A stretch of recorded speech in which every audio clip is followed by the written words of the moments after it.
may sumobra sa allowance mo. And then your parents told you that you can have it all for yourself. When it so happened na birthday mo pala and you wanted to buy yourself a gift. Nakita mo yung t-shirt na gusto mo.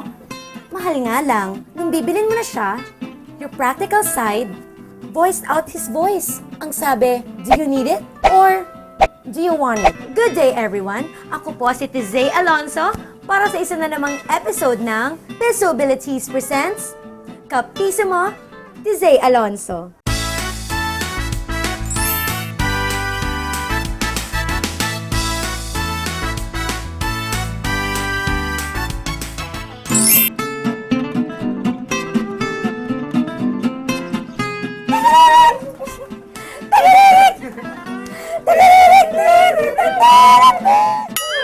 Just calm down, guys. Nandito tayo ngayon sa karinderyang bukas sa lahat ng gustong kumain. At ang layo natin ay malaman kung gaano nga ba ang kaalaman nila tungkol sa needs and wants. Ngayon, para sa ating criteria, iisa lang at napakahirap ng ating criteria. May ipepresent akong bagay sa inyo at kung sa tingin nyo ito ay needs or wants, you have to say it 5 times. Kunyari, needs, needs, needs, needs. At kailangan malakas ang boses. That's an oriental dress. So, 1, 2, 3, go! Ating nakaping, bakit needs ang napakagandang oriental dress na yan? Kasi syempre damit siya, alang maglakad ka naman ng nakahubad sa labas, di ba? Next item, please. Cellphone! Kailangan natin mag-connect sa sa ating mga sa family, lalo na ako, taga-province. Para malaman ng mami ko kung saan ako nagpupunta, yung mga ginagawa ko. So, kailangan ko talagang may, contact. Next item, please. Okay. Umpisa natin. Kung as a whole, yung pang mga vanity things na yan. Once. Bakit naman once pa rin yung mga powder, lip Hindi ko naman gloss? kailangan yung mga yun eh. Partida, wala akong ganyan. Alam mo sa lagay mo, need na yan eh. Joke lang. Hi, hello, this is still Tizay Alonso. At nandito tayo ngayon sa kahabaan ng Anonas. At ang challenge ko ngayong araw na ito ay bumili ng ballpen at notebook sa halagang 20 pesos.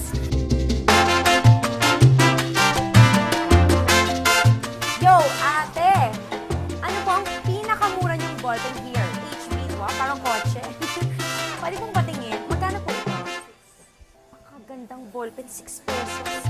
Notebook po, yung pinakamura. Ito po, magkano po ito? 15? Pwedeng, na lang, 14 para eksaktong 20. Oh, nakatawad ako. This is 15 pesos. Pero natawaran ko siya ng 14. Ito naman, sabi ko nga kanina, this is 6 pesos. So, 14 plus 6, kayo nang bahalang mag-add. Pero 20 lang ang pera ko, so dapat eksaktong 20 lang. Ate, bibilin ko na po. Okay, thank you.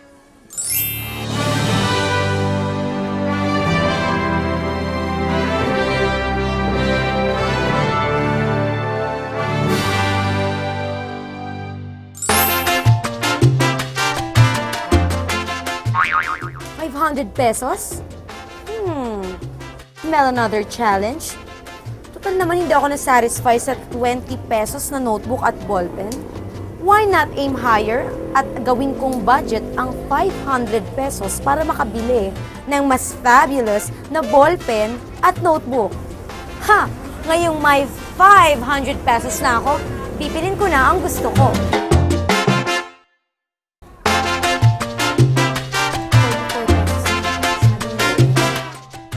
Oh, yung cute! 145?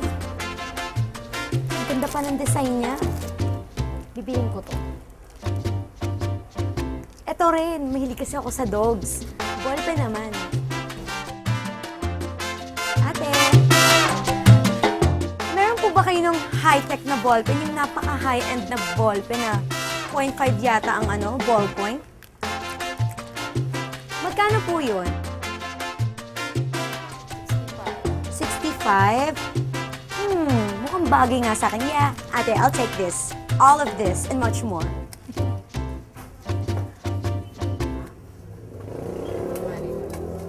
Ito po. Bago na akong things.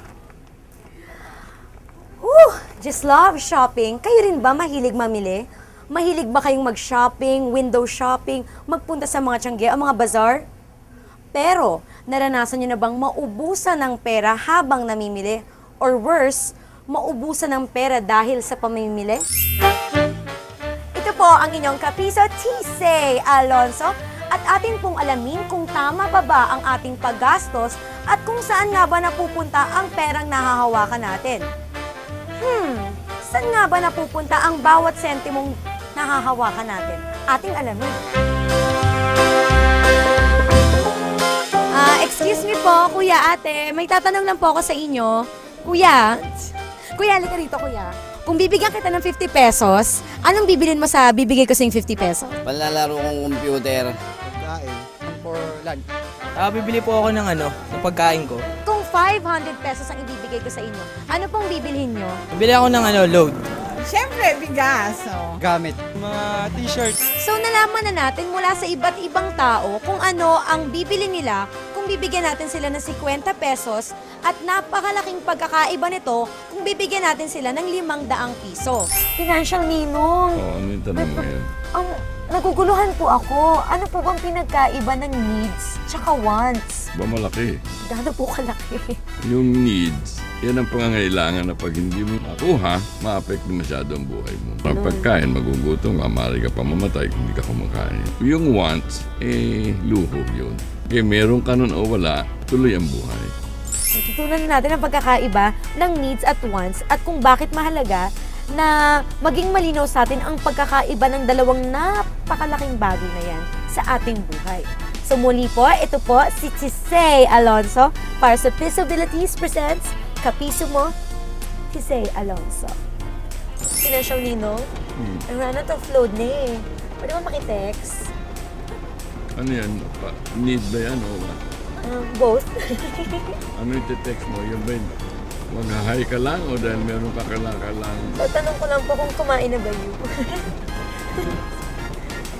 Okay lang po ba? Kasi yun naman nag-aalala ako sa baby ko. Okay lang. Sige po, meron na po. Cellphone po ba to o calculator? Cellphone.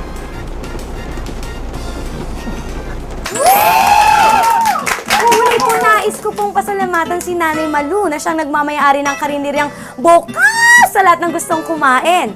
At tatapusin ko po ang araw na ito sa pagtatanong sa inyo ng tanong na, do you need it or do you want it?